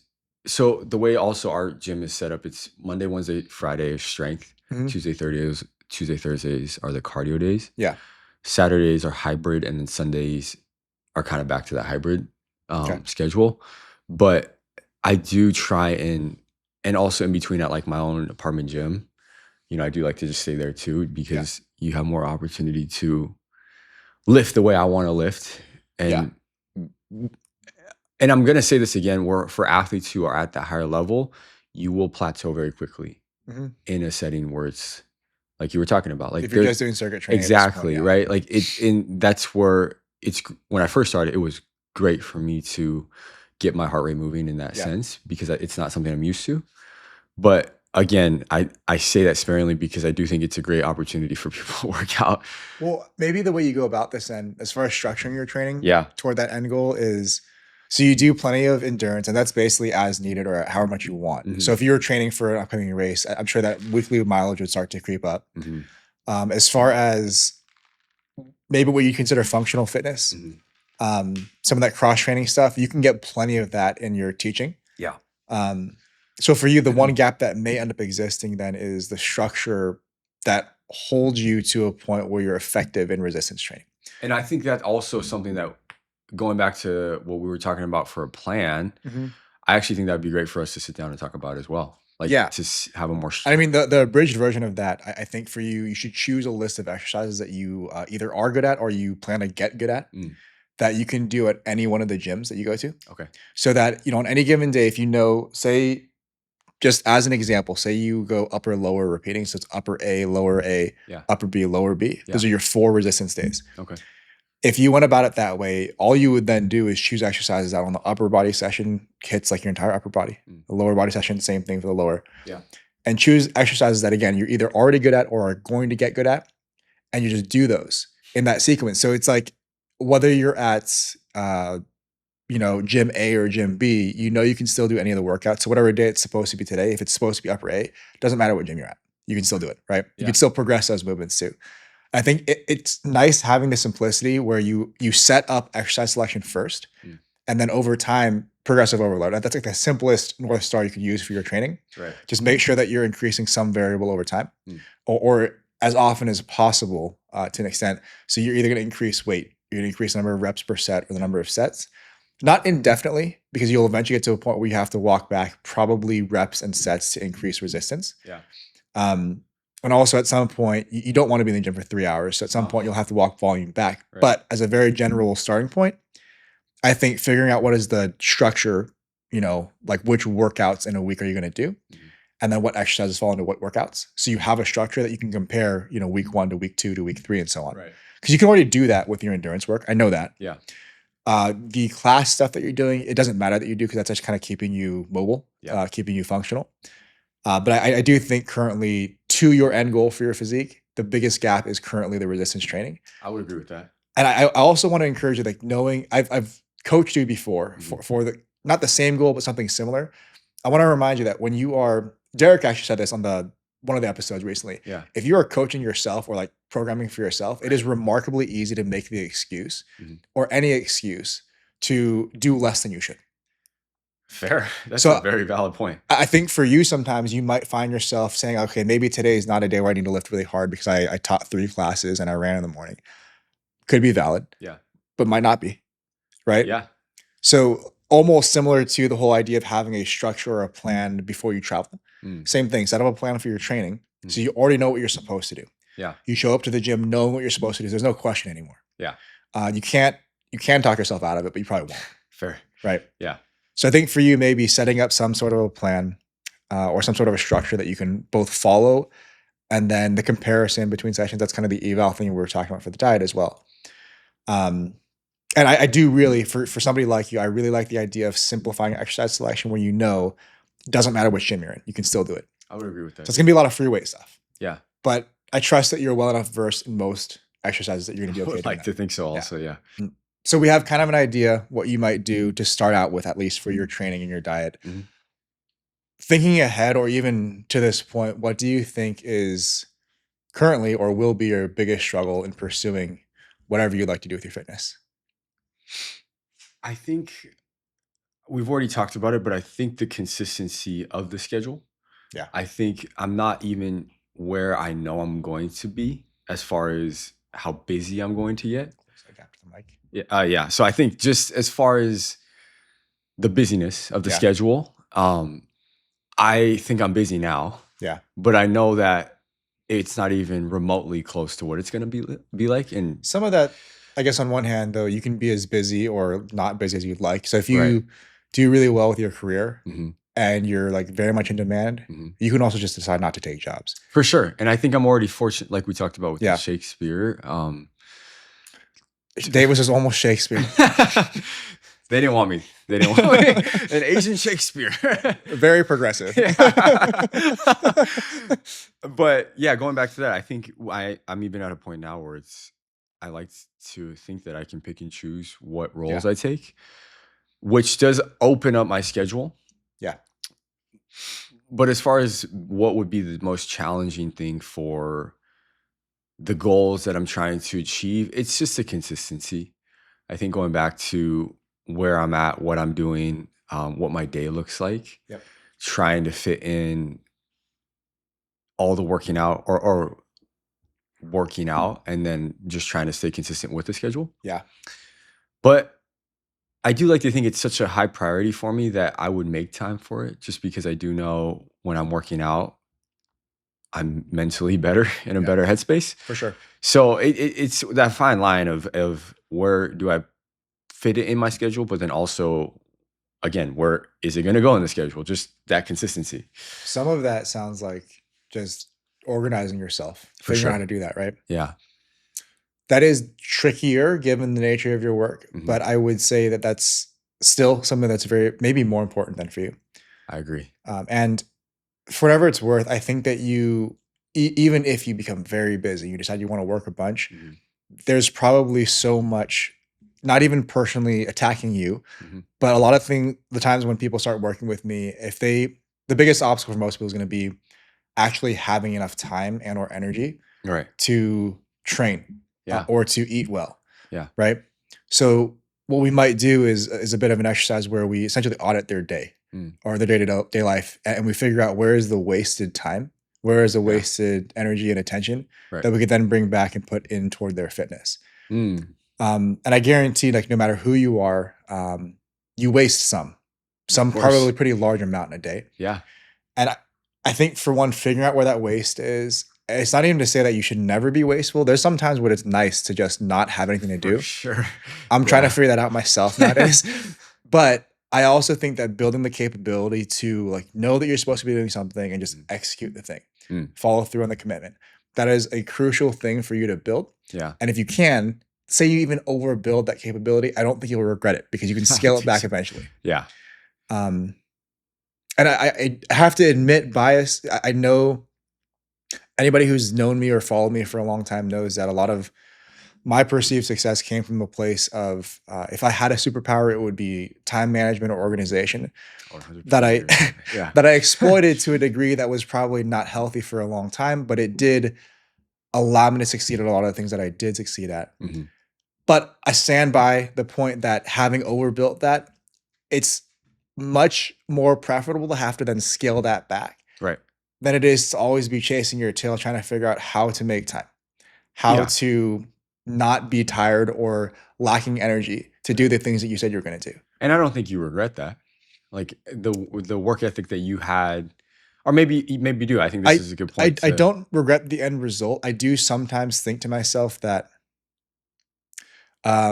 you less so because we were closer to the same age, but like, I do think about some of my youngest cousins or some of my nieces and nephews. I think about what if I didn't work as much as I did in the past 10 years? I would have seen them grow up a little bit more closely. Fair. That makes me a little bit sad. Okay. But I mean, by and large, you never know what cost that would have come out. Like maybe some endeavor that I was pursuing wouldn't have worked out the way that it did and allowed me to be here now doing what I'm doing. So hard to know. But yeah, I think by and large, and for the most part, most people would do well, you included, do well to scale that capability up to a point where you maybe start to think it's overkill and then scale back. Gotcha. But on a practical level for your training and diet, we kind of know what direction to point you in. Yeah. Do you have any other questions or concerns about venturing down that path? It's hard because I'm sure you will at some point. Yeah. Like, we talk, I would say frequent enough to that what's going on. No, this is the first time I've heard from Davis in like 7 years. Right. He got too famous, too Hollywood, never talked to me ever again. We actually, he had to drag me here today too. I'm still waiting for my money on this podcast. I texted him. He's like, talk to my agent, please. This is a deferred payment. So however many views this gets, we are, let's run it up here. He demanded royalties. Yeah. But no, I do think that you see my career as an athlete, an actor, a model to the point where it's like the advice that you give me is 100% reasonable, right? Like I think for some people that you work with, it's again, we know each other on a better foundation. Sure. Where I understand what you're talking about. Like I understand what you're talking about makes sense for me. And that's why I think the questions always come sporadically. Sure. And it's hard for me to be like, okay, let me think right off the top of my head right now. But even from the conversation today, like I'm very grateful that as simple as it sounds, right? The things that we talked about, it's things I constantly forget. Well, yeah, that's the thing too. I think very well, somebody like you know enough to figure this out on your own. Right. The problem for somebody like you is there's all of these choices swirling around in your head. I think it's very helpful to have some help figuring out or picking which ones need my attention now, like which ones are going to pay off the most in the nearest future, taking me toward whatever end result I'm searching for, right? Yeah. Because it's not like it wouldn't help you to, I don't know, just as an example, it's not like it wouldn't help you to start tracking your nutrition very precisely. Sure. Yeah. But it's just, there's so much ground between here and there that you could cover that would also take you toward that result that even if that's a thing for you to consider at some point, certainly not now. Of course. Also is worth saying, as far as like we know each other well enough and I understand enough about your life that I can tell you things that I think would be reasonable. Yeah. But a lot of times when people underestimate the reasonability of a certain approach to their fitness or their health, I like to give certain examples, and these are, they're definitely the outliers, but I have people that I coach who, like blue collar guys, who they work jobs with their on tools, they're working with their hands. Yeah. Maybe they're even working nights. Their shifts are 14 hours. Yeah. 13 days in a row. Right. 1 day off, and it repeats. And it repeats indefinitely until the job is done. And that may be months at a time. Right. These guys, the few who are listening, you know who you are. They will still go to the gym after they get off. Right. They'll go to the gym, they'll change out of their work gear, and they'll crush the weights. And that's incredible to me. Or like single mothers of 3 children who find a way to train. Yeah. I have doctors who work, 24 hours in a row. Yeah. Or I don't know what the maximum number is, but there's a certain number of hours they're allowed to work. They work more than that and they just can't tell anybody. And then they still find a way to, cook themselves dinner. Yeah. So I think that most people can get to a point where they are able to follow through. It's just one, like you said, how important is it to you? Of course. And that by itself would be an oversimplification. So I think another big piece there is setting things up, like laying it out for yourself, sort of for your future self. Yeah. So it's not any more difficult than it has to be. Right. I think a lot of people think that they're just gonna like rise to the occasion every time. You might sometimes, but you're not going to every time. And I do want to say that's also, I think, one of the appeals of F45 as well, is that you don't program anything. Yeah. Is you that show up. People don't want to have to think about what they're going to work out. Yeah.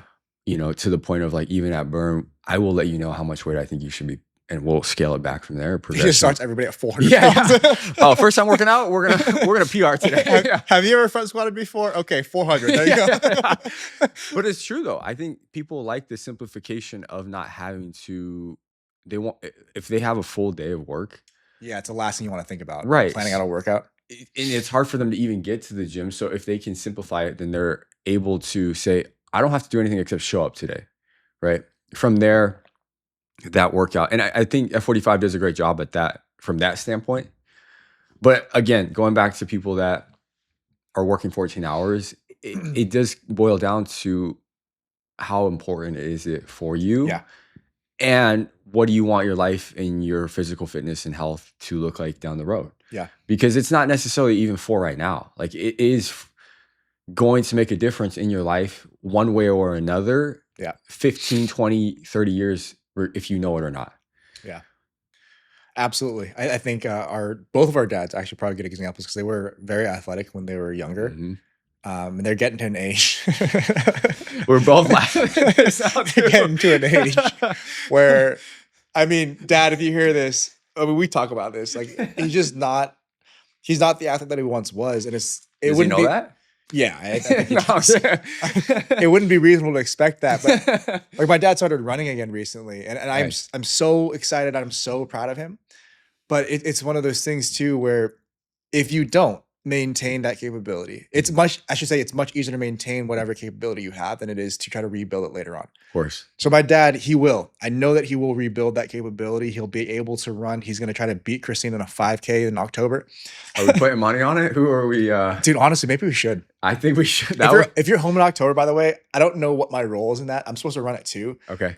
Me and Mikey talked about, we had a few ideas. One is like running backwards. Another one is running in a costume. It's like Halloween. That would be awesome. And chasing them to see if they'll run faster. Okay. But my point was going to be that, for somebody like my dad and like so many people out there, like you said earlier in this episode, you let it slip and it's hard to come back to. And you absolutely can. And people like my dad, they will scratch and claw their way back to a level of fitness that they'd like to be at. Yeah. But for you, as young as you are, if you just never let it slip, that is, for one, probably the better approach in terms of your overall health, but also looking ahead to when we are 60 years old. Yeah. I would love for us to still be able to do most of the things that we're doing now. And I think that's well within reason as long as you take care of yourself. And I would like to also bounce off of that is that like the late 20s and I could be completely wrong, but it's really you're building the foundation right now. For sure. And that's why it's so important for me I understand I could be completely different. I hope to be different when I'm 36, 37, but right now specifically, it's when I see people either really get into it or they really let themselves go. I think in a general sense, whether it could be your fitness, it could be your career, it could be relationships, whatever. I think your 20s are a time for you to be relentless. You can do it later, but I just think that that's a good time to do it where you're not really losing much by risking it all the time. Like you don't have anything. Really. I don't. I'm not saying you. I'm just saying like when you're so young, you don't have anything. You're like, Davis, I don't know. You just showed up with nothing and we're going to have a conversation. We're going to look back on this and But yeah, I think that is entirely appropriate for you to, in every regard, really try to crush it in your 20s so that when you are 30, a few years from now, when you're 40, when you're 50, you will benefit from that foundation that you laid. Yeah. You can do it later. It's just harder. Right. And you benefit for less time. Yeah. And I think I've seen, like you said, our parents, my parents as well, have done a really good job. And I think it's important for both. Shout out to Uncle Dave and Auntie Terry. Yeah, no, I do. I think there was at some point, I think they needed to be in this podcast because they've done a really good job of showing me that the hard work that they put in, even if they slip a little bit, you can still come back and get back on the train and understand that, like, it's all about the discipline. Yep. And when they're at a point, both of our parents are at a point where they're still in pretty good shape. They're in very good shape. Yeah. And I'm really proud of them. And I think they give themselves a way harder time than they should. You know, they beat themselves up over it. But I think that's kind of the curse of having been competitive in sports, especially. Yeah. You look back all the time, right? Yeah. You and I will both do that. I know for sure my dad does that. Right. But I do. I hope that when they watch this, if they ever watch it, that they can understand that they should be extremely proud of themselves. Dude, they have to watch. They're like 2 of the 10 viewers. 2 of the 10? I thought we were getting 5. Your parents, my parents, Scott, Tallulah, and Christine. I don't think Christine's watching. She's listening to it right now. But yeah, I think our entire family, I'm really happy to be, because it does boil down to also your environment. And I am really proud of all of our family to at least put the effort in to stay fit in the aspect that they want to. Yeah. And I know that there's work for all of us. Like, I would love Except Matt. That guy is a fucking mess. Matt. I'm joking. I don't think he people is. Listening, he's the only one of us training for a triathlon, so he's got that. Yeah. No, again, like, I love to challenge all of our family to continue to go forward and have a goal for this upcoming year or the rest of the year. Erica was talking about doing a family marathon. I think that's a great idea. We were just talking about that. We were texting the other day about. So, Erica, when you're watching this also, if you want to hold yourself to it. I think that Bachan could probably still do a marathon. It would take a long time. She could. I bet she could. Yeah. And maybe that's her New Year's resolution. So, Erica, let her know that in Japanese, because she for her 91st birthday. Yeah. Everybody's doing a marathon together. We're not going to her party if she's not doing the marathon. So I think that is the goal. Yeah. All right, Davis, before we cut for this episode, where can people find you? They can find me on Netflix, Hulu, Instagram. My Instagram is davis.yasuda. YouTube. You just got to search my name. Okay. Davis Yasuda, spelled DAVISYASUDA. Yep. And we'll put it in the show notes. Nice. Cool.